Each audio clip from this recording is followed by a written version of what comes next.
Hello दोस्तों, स्वागत है आपका हमारे YouTube channel target exam only पर। आप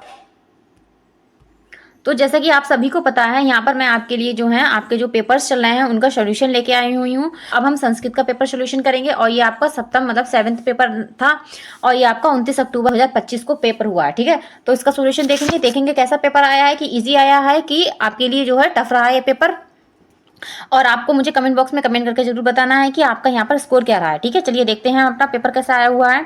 तो यहाँ पर देखिए, ये आपका पेपर है। ठीक है, संस्कृत का पेपर है और ये 2025 का है। 25 मार्क्स, जैसे कि आपको पता ही है, यहाँ पर मार्क्स का क्राइटेरिया क्या रहता है, 25 नंबर होते हैं और 1 घंटा होता है। ठीक है, क्या है, 25 नंबर होते हैं और 1 घंटा का पेपर होता है। ठीक है, आगे देखेंगे हम अपने बहुविकल्पीय प्रश्न देखेंगे कौन कौन से आए हुए हैं।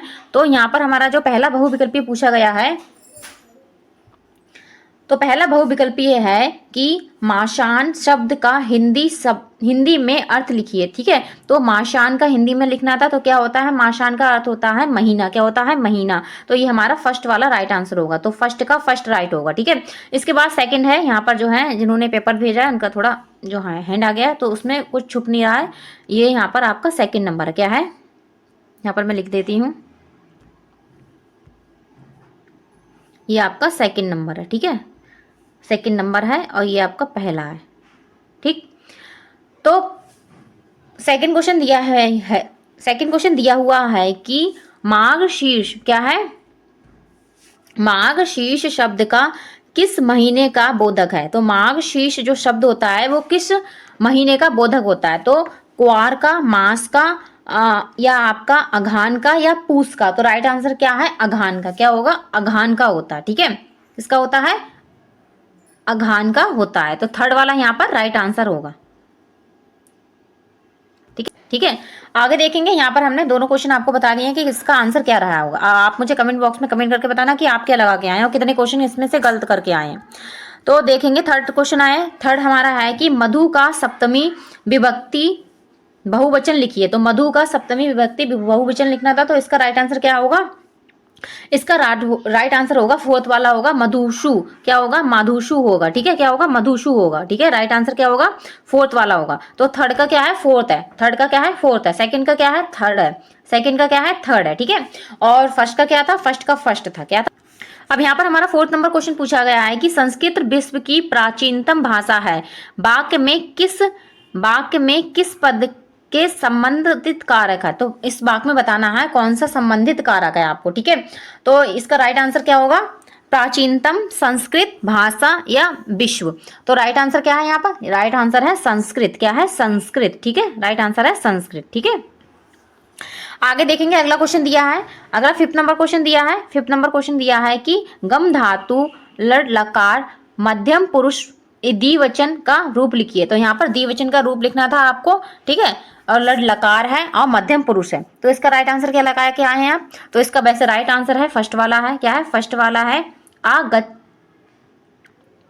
आगच्छतम होगा। क्या होगा, आगच्छतम होगा। अगर आपने क्लासेस देखी होंगी तो आपको संस्कृत बहुत अच्छे से कराई गई है, तो प्रशिक्षु बैच में, तो यहाँ से आपको संस्कृत अच्छे से समझ में आई होगी और आप सारे क्वेश्चंस को जो है इजीली कर पाए होंगे। ठीक है, तो यहाँ पर मैंने आपको 5 क्वेश्चन बता दिए। ठीक है, क्या बता दिए मैंने आपको, 5 क्वेश्चन आपको यहाँ पर बता दिए हैं कि किसका क्या है और सही है। ठीक है, तो इस तरीके से हमारा पेपर आया है और आपको मुझे कमेंट बॉक्स में कमेंट करके बताना है इस 5 में से आपका स्कोर क्या रहा है।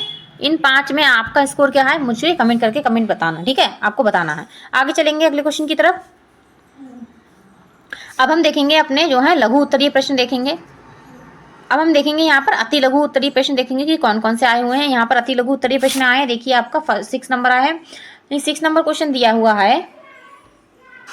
6 नंबर हमारा क्वेश्चन है, किन्हीं 4 वस्त्रों के नाम संस्कृत में लिखिए। तो 4 वस्त्रों के नाम संस्कृत में लिखने थे, तो आप इसको लिख दिए होंगे। तो ठीक है, और 7 नंबर क्वेश्चन पूछा गया था कि नापुंसलिंग जो शब्द है का बोधक कराते हैं। तो ये किसका बोधक कराते हैं, इसका उदाहरण भी लिखना था। तो नापुंसक भाषा शब्द उन वस्तुओं का बोधक कराते हैं जो ना तो पुरुष होते हैं ना ही जो है स्त्री जाति में आते हैं। ठीक है, नापुंसलिंग, तो जिससे हम मतलब फल हो गई, पुस्तक हो गई और कलम हो गया, जैसे फलम हो गया, पुस्तकम हो गया और कमलम हो गया। ठीक है, तो इस तरीके से इसके उदाहरण होंगे। अब 8 नंबर क्वेश्चन आपसे पूछा गया था कि बंदर दौड़ते हैं का संस्कृत में अनुवाद करिए। कितना इजी आपको अनुवाद पूछा गया। तो बंदर, बानर, बानरा धावंती। ठीक है, ऐसे होगा इसका। 9 नंबर क्वेश्चन आया था आपको कि है 9 नंबर का आपका आंसर क्या होगा? इसका होगा कि श्रमिक और साहसी व्यक्ति को ही धन की प्राप्ति होती है। ठीक है, तो इसका आंसर ये था। अब 10 नंबर देखेंगे। 10 नंबर था कि 14, 19 और 20 का संस्कृत में नाम लिखने थे। ठीक है, ये गिनती आपको दी हुई है, इनका आपको क्या है संस्कृत में लिखना था। ठीक है, तो 14 का क्या होगा? चतुर्दश होगा। और 19 का क्या होगा? 19 को होगा एकोन बिसंती, एकोन बिसंती। और 20 का क्या होगा? बीसंती। 20 का क्या होगा? बीसंती होगा। ठीक है, अब 11 नंबर क्वेश्चन आपका है कि मात्र शब्द में तृतीय विभक्ति के तीनों वचनों को लिखना था। ठीक है, तो तृतीय विभक्ति के यहाँ पर तीनों वचन क्या होंगे? यहाँ पर आपका होगा, क्या होगा? मातरम। ठीक है, ये एक वचन हो गया। और मात्रा उ, ये द्विवचन हो गया। और मात्रा, मात्र, तो ये आपका बहुवचन हो गया। इस तरीके से आपको इसको लिखना था। ठीक है, आगे चलिए अब हम देखेंगे लघु उत्तरीय प्रश्न देखेंगे। तो यहाँ पर आपके लघु उत्तरीय प्रश्न हैं, ये भी आप अच्छे से कराए होंगे। तो पहला इसमें 12 नंबर आया था कि ज्ञान जो संज्ञा के भेद है उनको सोधारण लिखना था। तो ये भी आपने लिख दिए होंगे संज्ञा के भेद। ये व्यक्तिवाचक संज्ञा होती है, जातिवाचक और भाववाचक होती है। ठीक है, आपको जितने आते हैं उतने लिख सकते हैं, इसमें कोई क्राइटेरिया नहीं दिया कि आपके सारे लिखने हैं। 13 नंबर है कि प्राथमिक स्तरीय संस्कृत शिक्षण के आदर्श वचन को विशेषता बताइए। ठीक है, तो संस्कृत शिक्षण के लिए आदर्श वाचन करना था आपको, तो ये भी आपने बता दिया होगा। ठीक है, अगला क्वेश्चन है 14 नंबर की संस्कृत शिक्षण की प्रमुख विधियां बतानी थी। तो संस्कृत शिक्षण की जो विधियां होती हैं उनके बारे में यहाँ पर आपको क्या था? बताना था, संस्कृत की विधियां। ठीक है, इसके बाद 15 नंबर क्वेश्चन है कि 11 से 20 तक की जो संख्याएं होती हैं उनको संस्कृत में लिखना था। तो ये भी आपने लिख दिया होगा संस्कृत में इसकी जो है। और 16 नंबर हमारा क्वेश्चन आया था, ये आपका जो है जो एक वो दिया है आपका, इसको आपको हिंदी में अनुवाद करना था। इस श्लोक है। ठीक है, इसका अर्थ आपको हिंदी होगा। जिसने पहले जो है विद्या अर्जित नहीं की, दूसरी क्या है? दूसरी धन नहीं कमाई, तीसरा क्या है? तीसरे में क्या है? पुण्य नहीं किए हैं, उन्हें जो है चौथी मतलब कि अंतिम अवस्था में क्या चाहा। ठीक है, तो इस तरीके से इसका अर्थ लिखना था हमें। ठीक है, तो आगे देखते हैं। इसके बाद यहाँ पर जो है अगला क्वेश्चन आपका दिया हुआ था। अगला क्वेश्चन क्या दिया था कि शिक्षण की उपयोगिता कि शिक्षण में उपयोगी शिक्षण अधिगम सामग्री का वर्णन करना था। यहाँ पर तो शिक्षण अधिगम सामग्री पता ही आपको, जो श्रव्य सामग्री, दृश्य सामग्री और श्रव्य दृश्य सामग्री। इसके बाद जो है आपको अनुवाद करने को आए थे। यहाँ पर अनुवाद थे कि गुरु को नमस्कार है। तो गुरु को नमस्कार है क्या है? गुरुत्व नमा। ठीक है, क्या है होगा? यहाँ पर मैं लिख दे रही हूँ, गुरुवे नमा। ठीक है, अगला है हम सब पढ़ते हैं। तो हम सब पढ़ते हैं क्या आएगा? हम सब पढ़ते होंगे, इसका आएगा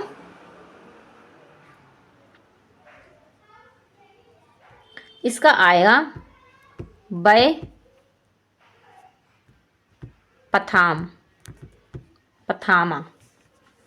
इसके बाद 3rd नंबर का आएगा। थर्ड का क्या आएगा? थर्ड का आएगा अह प्रतिदिन विद्यालय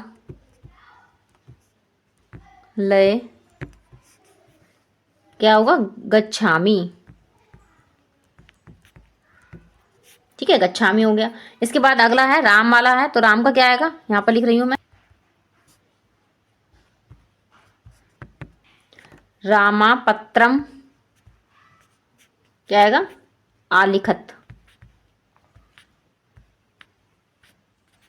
ठीक है, तो इस तरीके से इसके आपको आंसर करने थे। तो यहाँ पर मैंने आपको अच्छे से जो है इसका सोल्यूशन करा दिया है। आपको कमेंट बॉक्स में कमेंट करके बताना है यहाँ पर आपका स्कोर क्या रहा है। ठीक है, तो आज के लिए बस इतना ही। नेक्स्ट पेपर में जो है अब आपके जो है पेपर हो चुके हैं सारे। तो अब हम जो है और आपको और कोई अपडेट चाहिए होगी तो यहाँ पर आपको हमारी टारगेट एग्जाम ओनली पर मिल जाएगी। ठीक है, टारगेट एग्जाम